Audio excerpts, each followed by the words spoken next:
Okay, hello and welcome to a new IFIMAC plus ICMM seminar. I am Maria Jose Calderón and I will be chairing the seminar today. Elsa Prada is our Zoom host.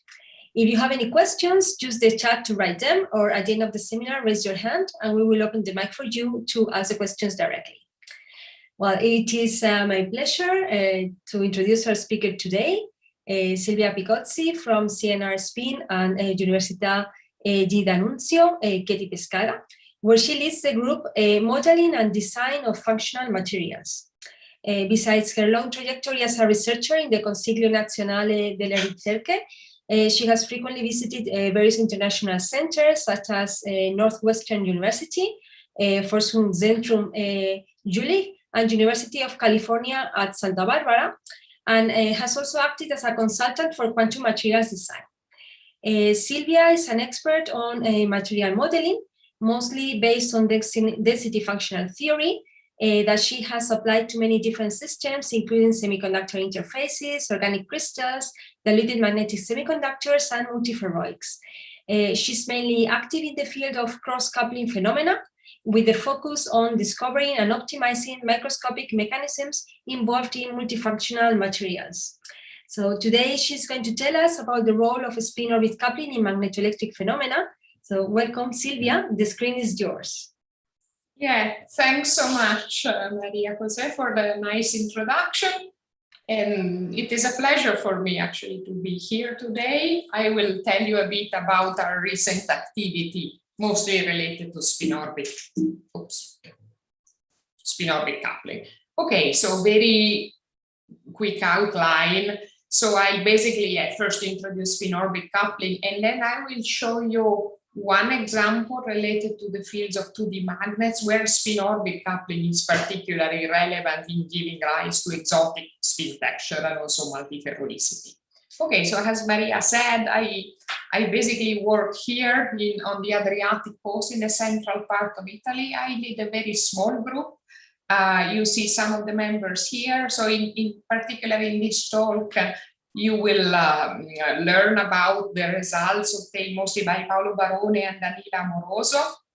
And yeah, as Maria said, our expertise is mostly related to complex material, correlated oxides.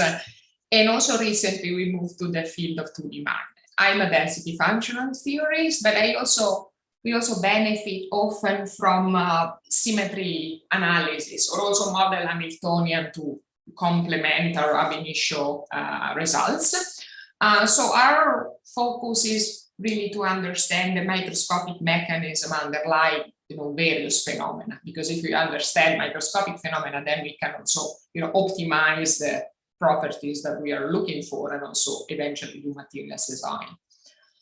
Okay, so yeah, so we study cross-coupled phenomena. So for several years, we work on multiferroics, so those materials that are ferroelectric and ferromagnet or antiferromagnet at the same time.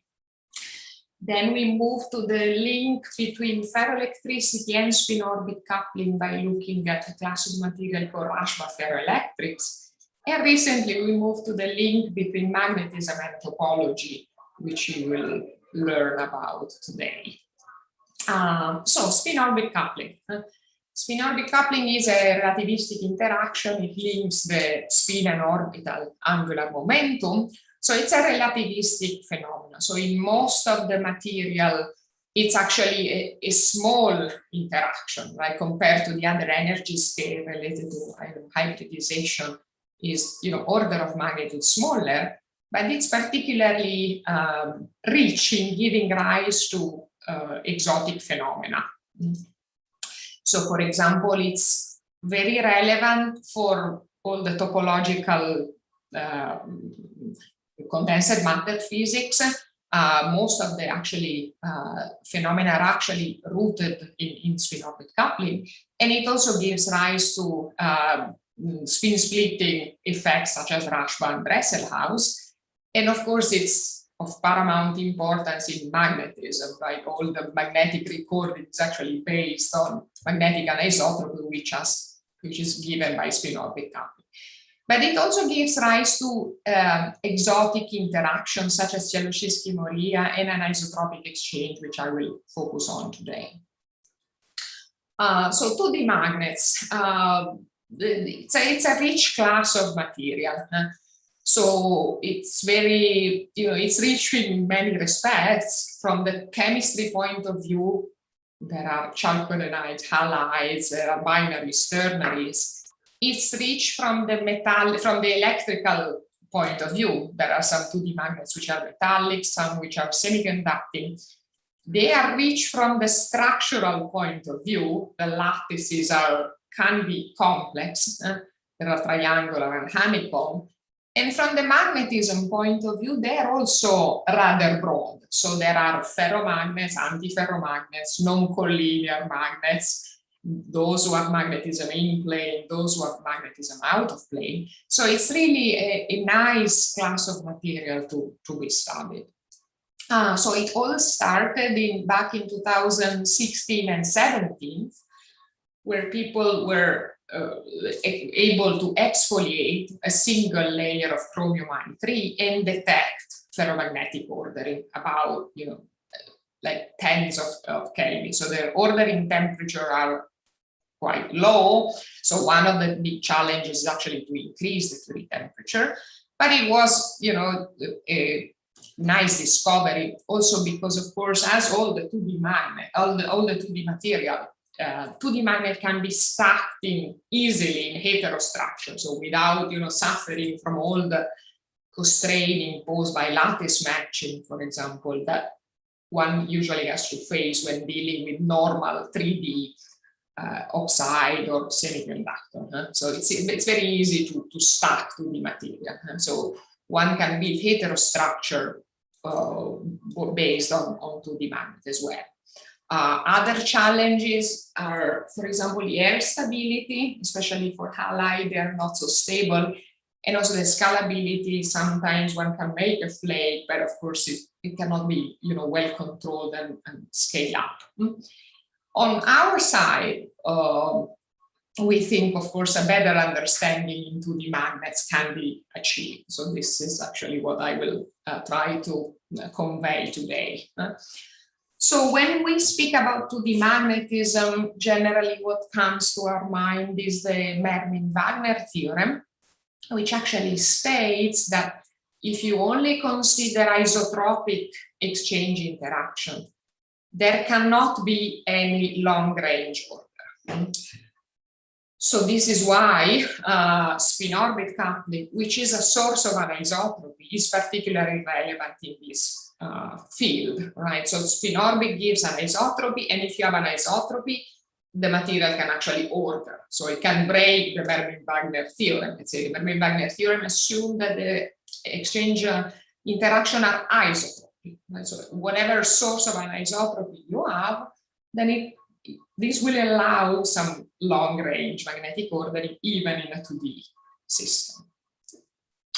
Okay, so the 2D magnet I will focus on are actually nickel halide, nickel dihalide. So they are van der Waals crystal. So they are, the lattice is a triangular lattice. Nickel ion forms a triangular lattice, and they are octahedrally coordinated. The octahedra are edge shared. They are slightly compressed in a trigonal fashion, but not severely. So if we look at nickel, then the nickel is the 8 here, so it's octahedrally coordinated, so the crystal field splitting is octahedral. As such, you basically fully occupy the T2G shell and you half occupy the EG shell. So you basically have a moment of 2 Bohr magneton. So the other observation that I would like to make here is that we are looking at the trends of nickel chloride, nickel bromide, nickel iodine. So spin-orbit coupling is increasing as I move to chlorine, from chlorine to iodine. So I expect, in general, spin-orbit coupling to be more relevant in nickel iodide than in nickel chloride. So these materials were studied in the bulk form in the 80s, and already back in the 80s and the 90s, there are reports of complex helices. So the magnetism was already known to be complex in the bulk form.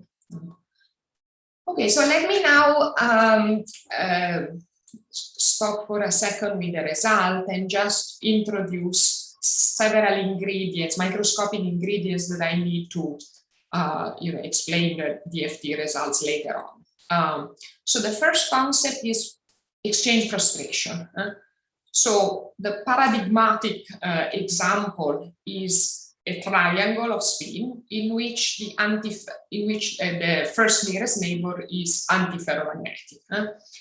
So what happens? So the third spin, if the first two spins are antiferromagnetic, doesn't exactly know what to do. If it's up, then this interaction will not be happy. If it's down, this other interaction will not be happy. So in the end, the system will find a compromise and try to satisfy at the same time all the interaction, all the bonds. And so very likely frustration helps in giving rise to non-collinear or even non-coplanar spin ordering. So the fact that you have exchange frustration is particularly connected to the type of lattice that you have. So lattice frustration is present in triangular, in Kagome, and in three-dimensional pyropores also. Yeah, you can have frustration even if you have the simplest spin system you can imagine. It's a chain of spin. So if you have a first nearest neighbor which is ferromagnetic or antiferromagnetic, but it's small, and you have a second nearest neighbor interaction which is strong and antiferromagnetic, then if you have easing spin, so if you have a strong anisotropy, then your system, your ground state will be like up, down, down spin chain. And if you have Heisenberg spin, so the anisotropy is not that strong and the spin are allowed to rotate from the easy axis direction, then the ground state will be a spin spiral. Okay, so what do we have here? Let's start with the characterization of the magnetism in our system. So we basically start with the Heisenberg Hamiltonian, and we estimate by density functional theory the exchange coupling that are at play in this system. So what we have is a strong ferromagnetic interaction at first neighbor, a negligible second nearest neighbor interaction, and a very strong interaction at third nearest neighbor. So we have, which is antiferromagnetic. So strong first neighbor ferromagnetic interaction and strong third neighbor antiferromagnetic interaction. So if we now try to satisfy this interaction and place them on a lattice, okay, I have my central spin, first shell will be ferromagnetic, but then already the third shell is not completely satisfied, because this, for example, this spin would like to be ferromagnetic with this, but it cannot be antiferromagnetic to this one. So already you see that in a triangular lattice, since we have a strong antiferromagnetic J3, you expect some source of non-collinearity. Furthermore, another source of frustration. So when we generally learn the Hamiltonian that we should use to model a spin system, the Heisenberg Hamiltonian comes to our mind. So there are two localized spins, Si and Sj, and there is an exchange coupling constant, which is usually a scalar. However, in principle, this is not true. So we can imagine, at the very general level, that actually the two spins are actually coupled through a tensor. So even mathematically, I can always decompose a matrix in three terms. Something which is related to a trace, which will be my isotropic term, something which is anti-symmetric, and then the remaining part, which is a symmetric tensor. This is even from, mathematical point of view.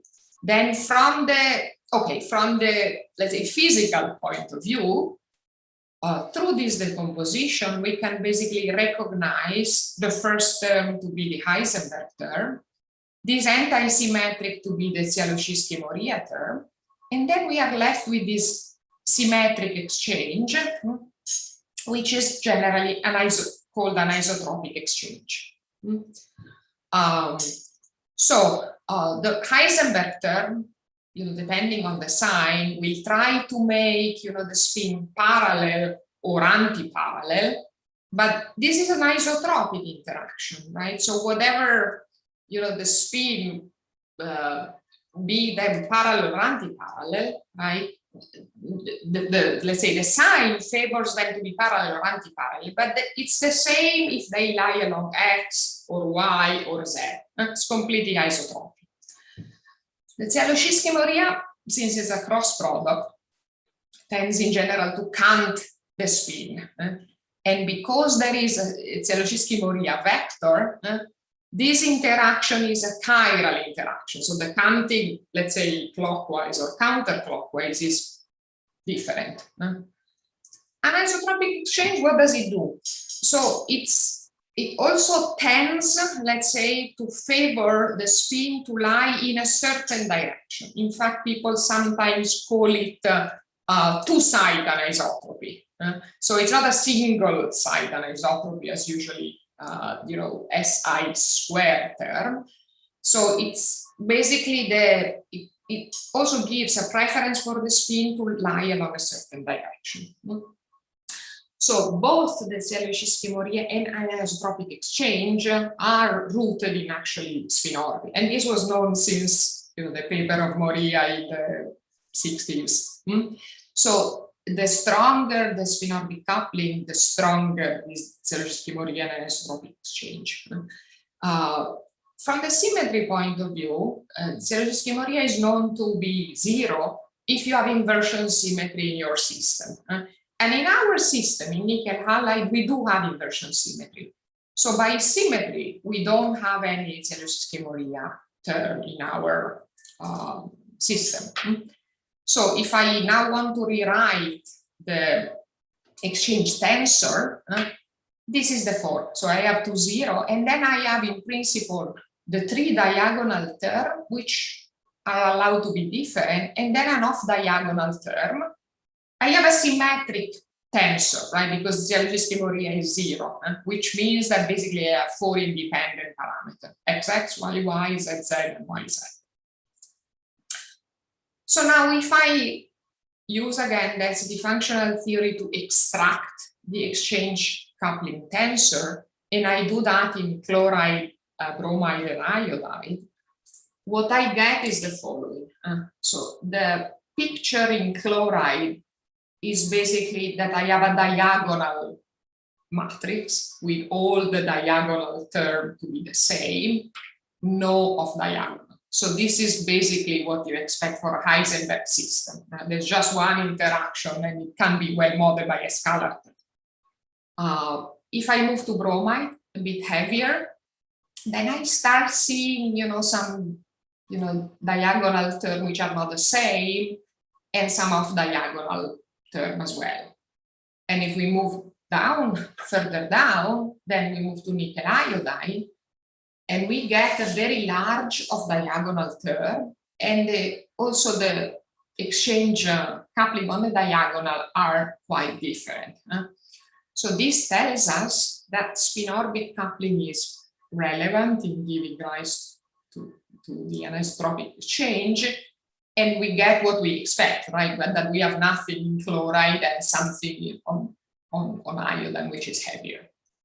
And it's related not, of course, to the spin orbit on nickel, which is always the same, but it's related to the spin orbit coupling of the ligand ion. Okay, so how to, let's say, use this these results to model the ground state. So we perform Monte Carlo simulation by using a spin Hamiltonian. Just one slide about the notation and the, let's say, a way of showing the spin texture in the later slides. So of course I have three-dimensional spin. So the way I will use is that I will plot by arrows the projection of the spin in the plane, in the 2D magnet plane, and then by color I will show the component which is out of plane. So like, for example, in this case, red means that it's pointing towards plus Z, and blue, the spin which is pointing along minus Z. So I have an in-plane projection and a color scale which tells me whether the spin are out of plane or let's say parallel to Z or to minus Z. Okay, so for nickel bromide, what do we get? So we have a J3 which is strong and negative. So we expected some non-collinearity. I told you that even in a simpler case I can get a spin spiral, and this is what we get in nickel bromide. So a spin spiral which was sort of expected, exotic but not, let's say, unexpected. The Curie temperature or ordering temperature is low, as we expect for every frustrated system, like 20 or 30 Kelvin. But when we move to nickel iodide, we got this. So this is definitely not a spin spiral, and we were wondering in the beginning which kind of spin texture do we get. So we started studying the skyrmion literature, which we were absolutely not expert on. So let me just show one or two slides about skyrmion. So these are basically nanoscale objects whose spin texture has a non-trivial topological character. So there is a zoo actually in skyrmion, and they can be characterized, for example, based on the handedness of the spin rotation. So they can rotate clockwise from the center to the peripheral area, or they can rotate counterclockwise. There can also be anti-skyrmion. An anti-skyrmion is what? Is a skyrmion, but let's say the handedness changes depending on the direction in which I'm moving. So it can be clockwise in one direction and counterclockwise along another direction. So most of the materials that show a skyrmion phase actually have a phase diagram which is quite similar. So they are all starting from something which is frustrated, usually helical or conical. And then usually upon applying a magnetic field, a skyrmion phase develops. Okay, so I've told you that these are topological objects. So which is the topological invariant that I should, evaluate? And usually it's the topological charge, which is shown here. And so we have not a continuum. We are not working in a continuum model. So we are working with, atomistic spins. So the equivalent of this topological charge is actually, this formula where 1 and 2 and 3 are spin on each triangle of our system, and already from this. The way we evaluate the topological charge, we have a scalar product with a cross product. So you already see that to have a non-trivial topological charge, we need some kind of non-coplanarity. So non-collinearity is not enough. We need non-coplanarity. So the Q gives what? Gives generally a measure of how many times, if we map the skyrmion in a sphere, how many times the spin texture wraps around the center of the sphere. Okay, so we evaluated the topological charge in our spin texture, and we actually discovered that this is non-trivial. So we have Q equal 2. So we have a higher order anti-skyrmion. And so we, by means of Monte Carlo simulation, we could also evaluate the ordering temperature, which is again rather small, like 20 or 30 Kelvin. The peculiar thing is that we get basically this state without the application of a magnetic field. I told you that often you get a skyrmion when you apply a magnetic field. Here we didn't. And it's also, this I didn't say, but usually the skyrmion are actually driven by Cellulose-Chemoria interaction, which is a chiral interaction. In our case, Cellulose-Chemoria is forbidden, so it cannot be the source of the skyrmion that we see. So there are some peculiarities in this system. Also, we don't have isolated skyrmion, right? We have a lattice, basically. So a lattice that we can construct if we take an isolated skyrmion, we put it on a triangular lattice and then we squeeze the lattice, and then in the end we get a triangular lattice of skyrmion. So the periodicity that we have is 8 times 8. On this, of course, I cannot be so precise, right? Because of course, we forced it to be commensurate. For example, we have a Monte Carlo approach, so we have a unit cell, right? So if we force, of course, to be periodic, then this is the periodicity that we roughly get. But of course, I cannot exclude, there could be an incommensurate ordering, or not necessarily it's 8 times 8. We see something like this, but it could be maybe 7 times 7 or even incommensurate. So since the skyrmion actually occur under magnetic field, we also thought what happens in our case, right? If we apply a magnetic field to the anti-skyrmion state that we observe, what happens? And actually, what happens is that we go back more to the normal skyrmion phase, so Q equal 1. So we have vortices of spins. Okay, so this is basically like a phase diagram. So basically we start upon applying a magnetic field. We go from an anti-skyrmion phase, then we abruptly move to the normal standard Q equal 1 skyrmion phase, and then if we apply a really strong magnetic field, then we move to the ferromagnetic state.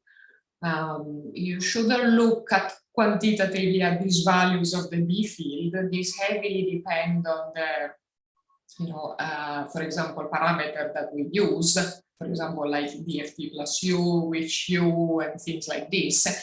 But what I would be very confident on is that there is a sequence of transition, right? We start from Q equal 2, then we move to Q equal 1, and then eventually to Q equal 0. But not, let's say, do not trust quantitatively the values of the B field at which we see at the transition. Okay, now I warned you already about some dependence of the ground state, of the exchange coupling constant, and of the related ground state that we have in our approach. And in fact, I should also tell you that if, for example, I calculate the J and I map them on a spin Hamiltonian, I do Monte Carlo, often I get the skyrmion, the anti-skyrmion actually. But sometimes we also can stabilize a helix. And if we evaluate the total energy, so without the entropy contribution that tends to stabilize this, but if we just estimate the energy, then basically the spiral, which is actually a helix. So a helix is what? A helix is something in which the spin rotates in a plane which is perpendicular to the propagating vector. So there is basically an energy degeneracy between the antiskyrmion and the helix. And so we cannot really be sure that, for example, in nickel iodide we would have this, and I will later show that this is actually not the case. But what we can be sure is that this state is certainly competing in energy. So we wanted to understand a bit more why we have this, exotic state. So we basically did the following. We have a symmetric matrix, so we can always diagonalize it, and we can calculate the eigenvalues and eigenvectors. And so I can, look at my eigenvectors, how they are placed in my lattice. So, okay, here the lattice is a bit complex, but I basically have a plaquette of nickel, which is shown here, like nickel, iodine, nickel, iodine, which are actually arranged in a non-coplanar way. And then the eigenvector, actually the one that gives rise to the stabilization, to the lowest eigenvalues, is actually perpendicular to the plaquette. And since the plaquettes are non-coplanar, we think actually that the origin of the non-coplanarity is basically the anisotropic exchange. So this is the source of the complex spin texture that we see. Also, I can tell you this. So, for example, we tried to artificially tune the ratio between the off-diagonal term and the sort of isotropic exchange. So if we have a large off-diagonal term, we get an antiskyrmion. If we reduce it, then we get a helix. So we think that the competition between helix and antiskyrmion is actually strongly dependent on the real value of the anisotropic exchange, especially the off-diagonal one. Okay, so let me now move to the second part of the talk. And for this, I need to introduce some other ingredients. So first, a very basic slide, because so far I talked about magnetism, but since I will show you also multiferroic phenomena, let me also introduce one slide about ferroelectric material. What are they? So they are polar material, right? So polar material in which basically a spontaneous electric polarization can be switched with an external electric field. And if I plot my total energy, it has a bubble well below a certain ordering temperature. So there is usually ferroelectric material have a response which is diverging at the ordering temperature. And one has an order parameter, which is ferroelectric polarization, which is basically 0 above the ordering temperature and pops up below the ordering temperature. And there is an hysteresis cycle very similar to what we have in ferromagnet. And because of their intrinsic bistability, ferroelectrics are very good as ferromagnet for non-volatile memory. And by symmetry, all ferroelectric break inversion symmetry. Not only they break inversion symmetry, but they have a polar axis. They must have a polar axis. So that's ferroelectric. Now, step back to 2003. So in the beginning of the 2003 or 5, there was a strong enthusiasm on magnetism-driven ferroelectricity, and in particular, people discover actually that a spin spiral can actually give rise to ferroelectric polarization. So I told you that ferroelectric must break inversion symmetry, and so if I have a spin spiral, this breaks inversion symmetry. Right? So if I make the counterpart, a left-handed spin spiral becomes a right-handed spin spiral. So spin ordering, which is complex, like a spin spiral one, can break inversion symmetry. And actually, this was what was observed for the first time in terbium manganite. So people observed that below the ordering temperature of magnetic origin, there was an electric polarization popping up. So this was in a fully three-dimensional system. Okay, so what's the mechanism, right? So in general, you break inversion symmetry by displacing ion. Let's say in barium titanate, you basically have a center of mass of the ionic sublattice, which is different from the center of mass of the cationic sublattice. So it's the ion that break inversion symmetry. When you have magnetism induced for ferroelectricity, it's not the ions that move, right? But it's basically the electronic degrees of freedom that break inversion symmetry.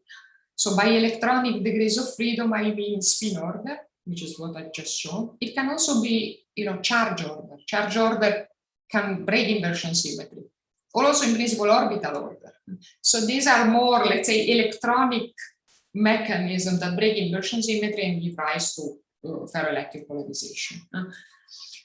So this is advantages in which respect? Well, for example, it's much faster, right? Some ferroelectric have problem for fatigue, right? When you make many cycles, you move ions left and right, at some moment the material will degrade. But if you move electron, then this is of course much faster. So for fatigue, having a spin-induced ferroelectricity is certainly better. And then the intrinsic magnetoelectric coupling should of course be stronger, right? Because magnetism and ferroelectricity share the same origin. So of course they are, strongly tight. So you can, for example, control well magnetic properties with an electric field and ferroelectric properties with a magnetic field, because the magnetoelectric coupling is, intrinsic, is strong.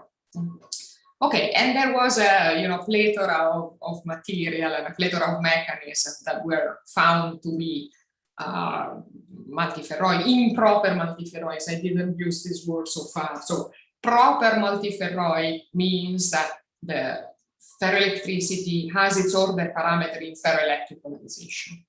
Improper means what? Means that the ferroelectricity actually is a secondary order parameter.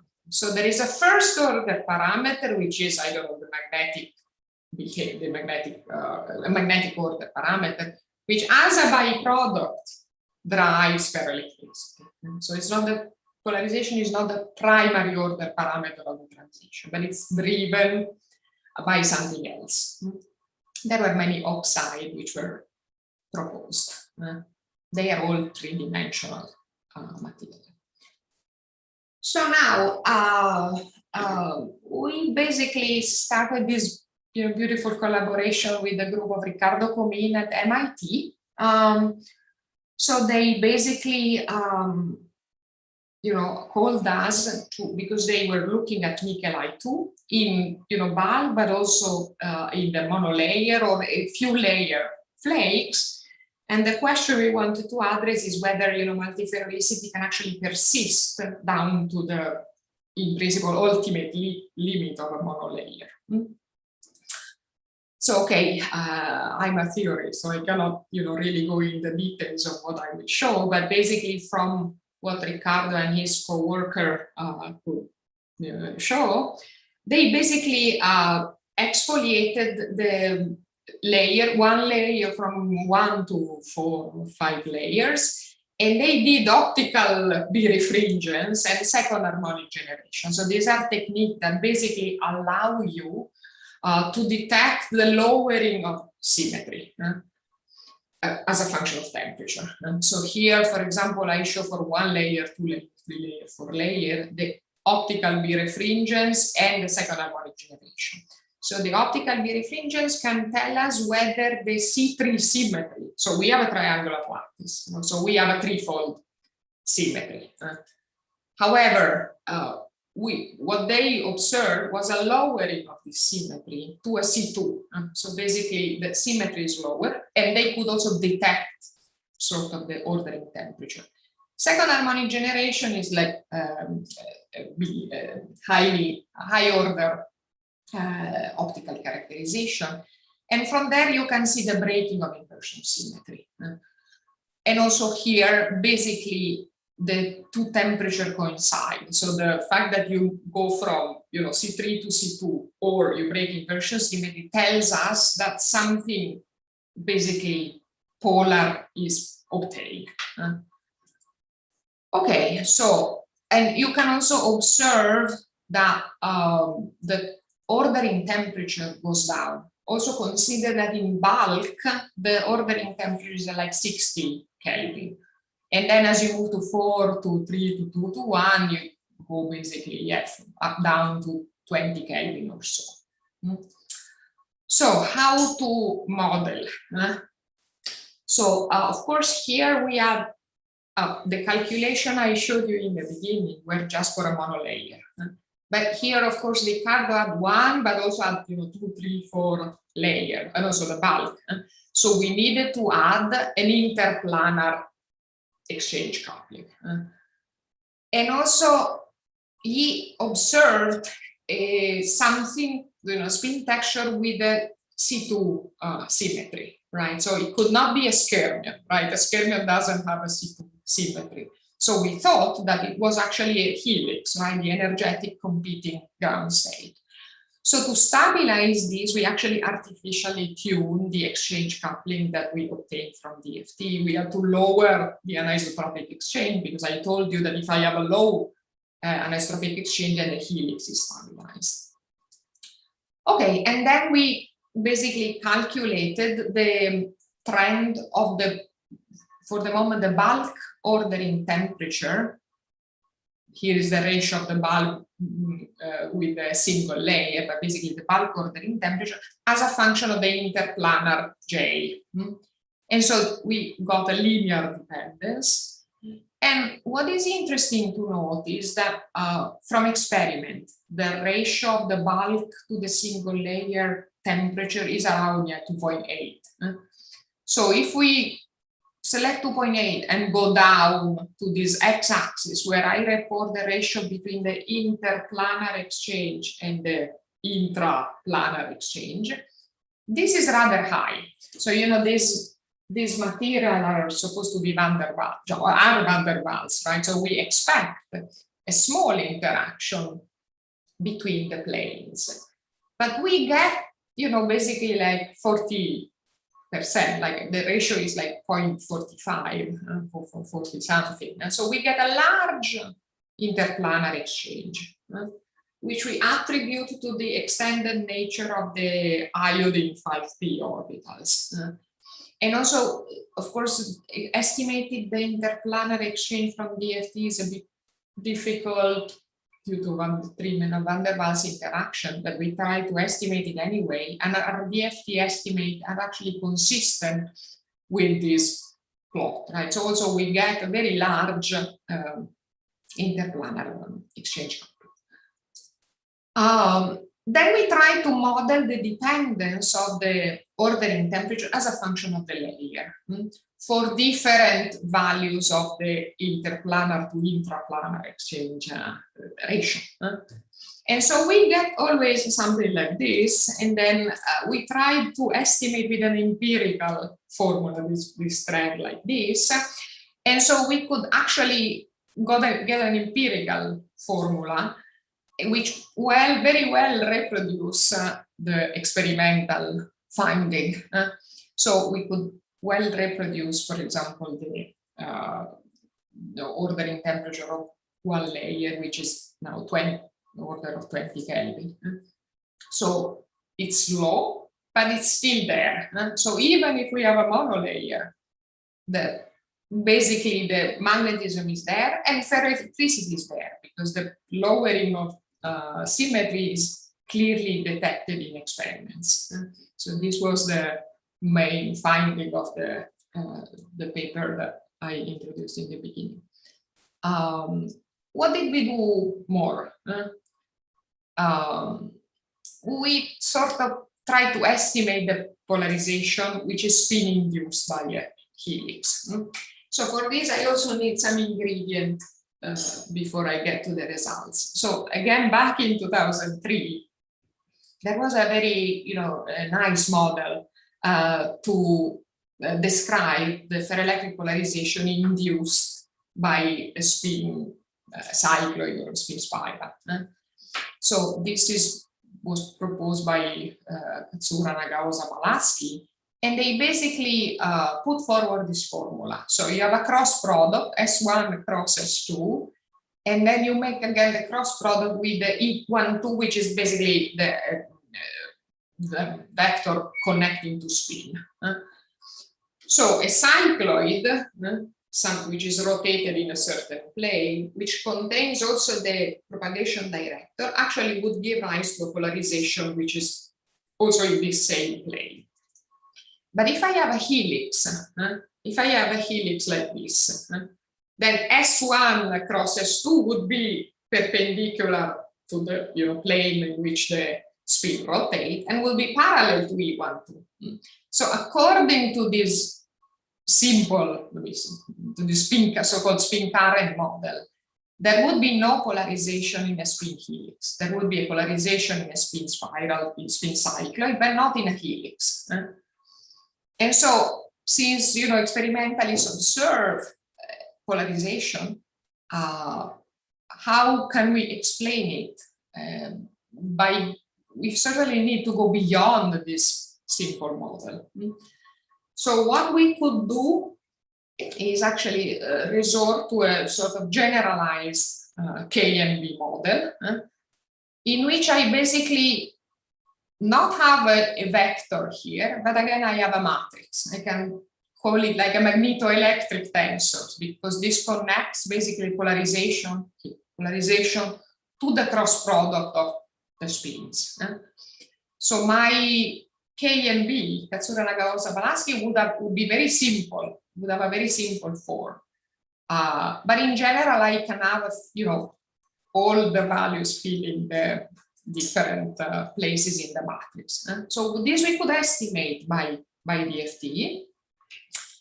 And actually, okay, some are zero, but there was a strong term which was not predicted by simple Katsura, Nagaosa, Balasky, and which actually describes well what is seen in experiments. So we could also observe that polarization is along the x-axis in this case, so it's parallel to the propagating vector of the helix.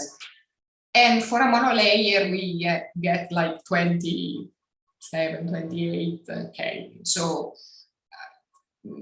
it is reasonable to think that they have a general, one can explain the polarization that they see with the generalized Katsura, Nagaosa, Balasky model. Okay, so let me come to the conclusion. Okay, so we had, we described basically nickel I2 as a material where anisotropic exchange is particularly large, and this can give rise to exotic spin texture.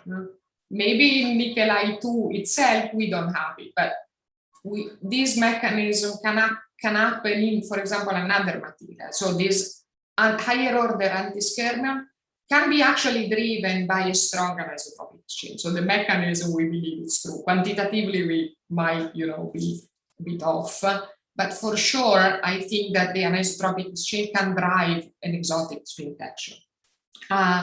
Also, we could show, we helped experimentalists, they could show that actually multiferroicity can persist in a monolayer limit. And so, final slide. So, I told you that 2D material are like Lego blocks, right? Starting from graphene, then 2D magnets were discovered. There are also 2D ferroelectrics. And now we basically have a new brick, which is a 2D multiferroic brick. And with this, I would like to conclude and thank you for your attention. Thank you very much for the nice talk. Very interesting. So now if you have any question, just raise your hand and I can open the mic for you. So I see people clapping virtually. Okay, so while people think their questions, I have some myself. So maybe I missed it, but what is the role of the dimensionality in the anisotropy? What do you mean, the dimensionality? You have two-dimensional systems. So yes. How does this enter on the anisotropy of the interactions? Because I think that you were, you were talking about anisotropy coming from a spin orbit, but not, I don't know how the two-dimensionality of the system is coming here. Maybe I missed it. Sorry, you would like to know how the anisotropic exchange change if I have like a monolayer or a three-dimensional? Okay, yeah. This actually we didn't, because we only perform calculation of the anisotropic exchange of the monolayer. Okay. But frankly speaking, I think it is, if I look at the anisotropic exchange of the interlayer coupling, I think this would be very small. So I think that you see this anisotropic exchange in first neighbor intralayer, but not in the interlayer interaction. For example, we didn't test the interlayer, but I can tell you, for example, we tried to estimate the anisotropic exchange on third neighbor, and that was 0. So I think as you increase the, let's say, length scale or something like this, the anisotropic exchange would be reduced. So I think for the two-dimensional system, in this case, since we have a van der Waals system, I think the anisotropic exchange is pretty much located, let's say, in the intralayer, but not so much on the interlayer. But we didn't, let's say, evaluate it, so I cannot be, let's say, 100% sure. And another question that I was, so what is the size of the magnetoelectric coupling in this multiferroic? This, okay, you can see also, okay, this is, you can see, okay, so this is what, these numbers are actually in electron per angstrom times 10 to the minus 5. So in, let's say, if I translate it then in microcoulomb per centimeter square, this is order of microcoulomb per meter square. So it's really tiny. Okay, so it's much smaller than in other well-known multiferroics. Okay, it's comparable to terbium manganite, let's say, but it's much smaller than barium titanate, let's say. So it's driven by spin orbit, so it should be small, right? And it's comparable to terbium manganite. So also terbium manganite has... It's small, it's small. Yes, of course, this also I should say that this, the real values depend actually on which you are used, but let's say the scale is always like this. So like microcoulomb per meter square. So, and is there a way of increasing it? I mean, can you guess what you need in order to increase this? That's a good question. So, in principle, we could use like rare earth. So, okay, I have the spin orbit, it is strong by iodine, but I have nickel. Nickel doesn't have a large spin orbit. It would be increasing. In principle, one could think about, using something which is also strong, as a strong spin orbit coupling from the magnetic, from the transition metal. And then we could use, for example, a rare earth. I'm not so sure. I mean, I didn't look at it, so I cannot say. But of course, to have polarization, not only you need to have strong spin orbit coupling, but also you need to have a kind of hybridization between the ligand and the transition metal, right? The charge basically has to rearrange somehow. So it's not guaranteed that by using a rare earth, one automatically would have larger effects. And so this is always true, right? So increasing the Z, the atomic number, is not a guarantee that you will have larger effects, right? It's not the only ingredient that is at play. And it's hard. The other hard thing is, of course, increasing the temperature. That's really hard. That's really hard because you basically intrinsically have a frustration. Everything comes from frustration here, right? And so frustration, they are low, right? Tend to bring the temperature down, unless you start from very large J, really large J, and then maybe we can push it a bit up. But I mean, I wouldn't say we can reach room temperature with this mechanism. Never. Yeah. So someone raised their hand, Gabriele. Can you open your mic?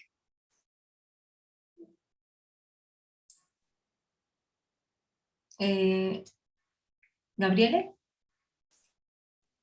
Can you hear me? Can you hear me? Yeah. Yes. Okay. Ciao Silvia, thanks for the beautiful talk. Ciao. I have one question that maybe I misunderstood, that I don't understand it properly. At some point you were discussing the evolution of Curie temperature as a function of the layers, and then you sounded surprised that the evolution is linear. Should not always be the case, or maybe I misunderstood which. No, you're right. No, okay, I was no, I was not surprised that it's linear. I was surprised that basically, since let's say from experiment, you basically have a large, like the ratio between the bulk Curie temperature and the one layer is about 2.8. And you have your linear shape. So you do like this, and then you go down in this scale. In the x-axis, which reports the ratio between the interlayer coupling and the intralayer coupling, you get something which is large, right? So I expect in the beginning that the interlayer coupling would be, one order of magnitude or even more smaller than the intralayer, right? Intralayer coupling, I have iodine and, extended orbital and strong hybridization.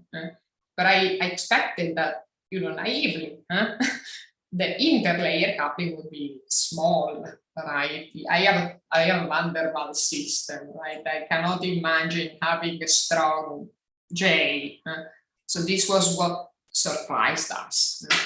But we sort of rationalized by thinking again that iodine 5p orbit. So basically the structure is such that you have nickel in a plane, and then iodine and iodine, and then you have the other layer, right? So there are two iodine which are, I don't know, 3 angstrom apart, but they are very, extended orbital. So maybe the two layer talk each other because of the iodine. If you do the same in chloride, for example, the orbitals are much more localized. So the interlayer coupling is maybe not that strong. So what surprised me was the fact that you have a strong interlayer coupling, not too much the fact that it's linear. Yeah, we have also a question by Fernando, so I'm going to read it. It's in the Q equals 2 state. You have also merons surrounding the Q equals 2 defect. It gave me the impression that they cancel out, giving rise to Q equal 1 overall in the unit cell. Do you account on those? Sorry. You can read it in the chat. Right. Let me open the chat. If I'm able. In the Q, you have also merons surrounding the Q equal to give the impression that they cancel out. So yeah, we took into account, we did overall the unit cell, and the sum is actually 2. So they were taken into account. So yeah, but you're right, there are these meron shape. He also asks if you have studied the melting of the skyrmion lattice as a function of temperature, and does it follow the usual melting of KTHNY theory? We haven't done that. We didn't push it to that so far. No, not yet. We have another question, or no? Okay. So I think there is a question by here. Yeah. Can you open your mic? Yeah, so I think this is me. I just wanted to, so my name is Jaime Ferrer. So I wanted to ask you a question which is somehow related to one of the questions that Maria Jose asked you. So it is related to the stabilization energy, or the order of magnitude of the stabilization energies for magnetism and for ferroelectricity. So I guess typically for ferroelectricity, the order of magnitude is much larger.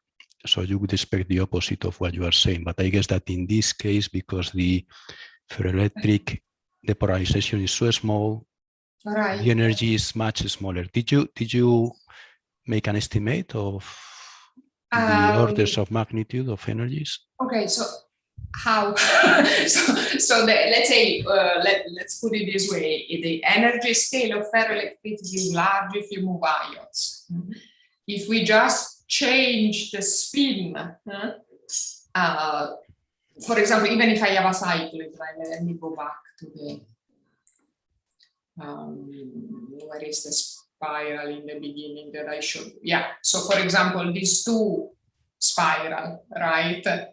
One is polarization, let's say, pointing up, and one is polarization pointing down, right? But the energy difference between these two states is actually the same as the one given by having a different chirality of the spin texture. So it's basically the energy scale of polarization developing in my system is actually given by the spin texture. So we expect a small difference. So, I mean, you're thinking, for example, even if all these calculations were done for centrosymmetric position, right? We never relax the ions. We never have the, we never break inversion symmetry by moving the ion. We just impose a spin texture which breaks inversion symmetry. So the energy scale which is involved is only related to the exchange coupling in the end. Yeah, so I guess that if you compute P squared, somehow the energy is going to be proportional to that. PS squared, yeah, it's like P, yeah. You can think, so there is this formula, it's P like M, and then S1 cross. Exactly. Right, yeah. So it's proportional to the cross product. So in the end, it's S squared. Yes. So I mean, we expect a small because everything is driven by the scale of the exchange interaction, anti-symmetric exchange interaction. Okay, so thank you. Yeah, thank you very much. Yeah, you're welcome. Okay, so thank you. If there, I don't see any more questions. So, well, thank you so much, Silvia, for the nice talk, and thank you everyone for coming. Let me remind you that next seminar we have a next seminar next Thursday, and it will be held in hybrid format from the Institute of Material Science in Madrid. The speaker will be Luca Chiroli from CNR Nano in Pisa, Italy. He will talk about enhanced coherence and Majorana qubits in superconducting circuits featuring bi-periodic Josephson junctions. So I hope we will see you next week again. So thank you very much.